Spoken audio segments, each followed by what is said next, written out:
नमस्कार साथियों। आज से मैं पंचतंत्र की कहानियों को लेकर आपके सामने प्रस्तुत हो रहा हूँ।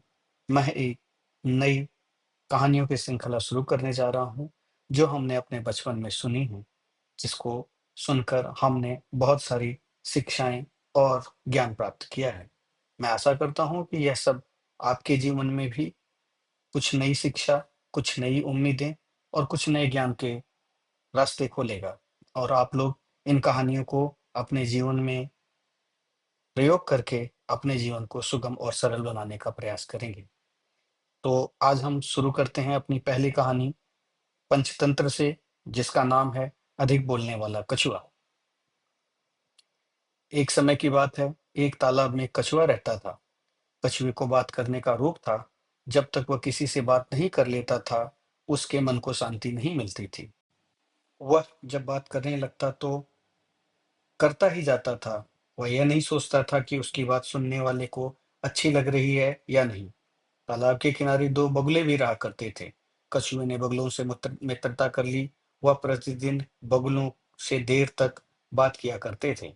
बात करने में वह दून की हाँका करता था।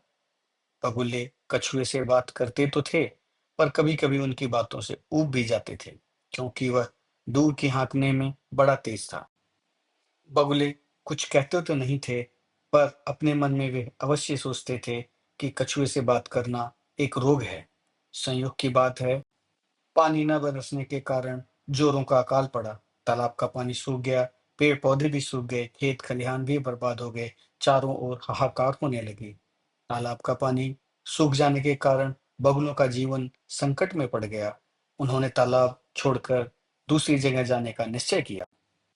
तालाब का पानी सूख जाने के कारण कछुआ भी संकट में पड़ गया था, पर उसमें बगुलों की तरह उड़ने की शक्ति तो थी नहीं। फिर भी वह दूसरी जगह जाने को विवश था। बगुले जब दूसरी जगह जाने लगे, तो विदा मांगने के लिए कछुए के पास गए। कछुआ बगुलों की बात सुनकर बड़ा दुखी हुआ, रुआंसा होकर बोला, तुम दोनों तो जा रहे हो, मुझे यहाँ किसके सहारे छोड़े जा रहे हो? बगुलों ने उत्तर दिया, क्या किया जाए भाई, तालाब का पानी सूख गया, अब यहाँ निर्वाह होना कठिन है। हमें भी तुम्हें छोड़ जाते हुए दुख हो रहा है, पर व्यवस्था है। कछुआ बोला, हाँ बात तो ठीक कह रहे हो, पर क्या तुम दोनों मुझे भी अपने साथ नहीं ले चल सकते? बगुलों ने उत्तर दिया, तुम हमारे साथ कैसे चल सकते हो? तुम हमारी तरह उड़ तो नहीं सकते ना? कछुए ने कुछ सोचते हुए कहा, हाँ, मैं तुम्हारी तरह उड़ तो नहीं सकता, पर एक उपाय है। यदि तुम दोनों चाहो तो मुझे अपने साथ लेकर चल सकते हो। बगुलों ने पूछा, सुने तो, वह कौन सा उपाय है? कछुए ने कहा, कहीं से ढूंढ कर एक लंबी पतली सी लकड़ी ले आओ। तुम दोनों अपने अपने मुख से एक एक किनारे पकड़ लो। मैं लकड़ी बीच में मुंह से पकड़ कर लटक जाऊंगा। इस तरह तुम दोनों मुझे अपने साथ लेकर चल सकते हो।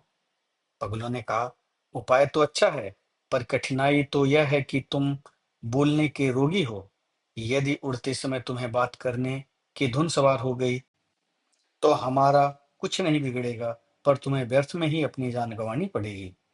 कछुआ बोला, वाह, तुम दोनों क्या कह रहे हो? मैं ऐसी मूर्खता क्यों करूंगा? क्या मुझे अपने प्राणों का मोह नहीं?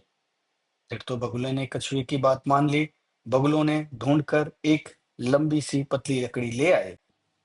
दोनों बगुलों ने एक एक किनारे को मुंह में पकड़ लिया। कछुआ बीच से मुंह में लकड़ी को कसकर पकड़कर लटक गया। बगुले मुख में लकड़ी को लेकर पकड़े हुए सावधानी से उड़ चले। बगुले जब उड़ते हुए नगर के ऊपर से आगे बढ़ने लगे, तो नगर के लोगों की दृष्टि उन पर पड़ी। उन्होंने आज एक ऐसा दृश्य देखा जो कभी नहीं देखा था।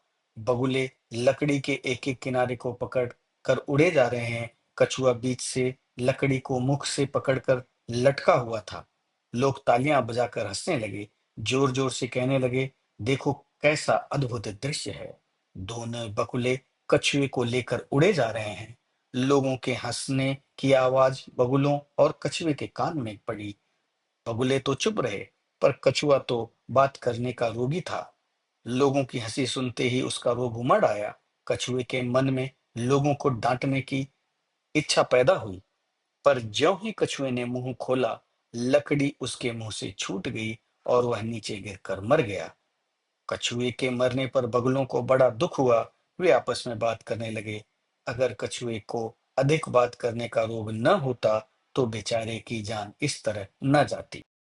तो दोस्तों, आज की कहानी से हमें यह शिक्षा मिलती है कि हमें अधिक बात नहीं करनी चाहिए। बात करने से पहले सोच लेना चाहिए कि इस बात करने का क्या परिणाम होगा। अधिक बात करने वाले को कई बार पछताना पड़ता है और हानि उठानी पड़ती है। तो आज की कहानी हम अपनी यहीं समाप्त करते हैं। यदि आप इस तरह की वीडियोस को और अधिक देखना चाहते हैं, सुनना चाहते हैं, तो कृपया मेरे इस वीडियो को लाइक करें, चैनल को सब्सक्राइब करें और बेल आइकन जरूर दबाएं, ताकि अगर हम अपनी नई कहानी लेकर आपके सामने प्रस्तुत हों तो आप उसका नोटिफिकेशन भी प्राप्त कर सकें और हमारे साथ जुड़े रहें। उसके लिए आपका बहुत बहुत धन्यवाद।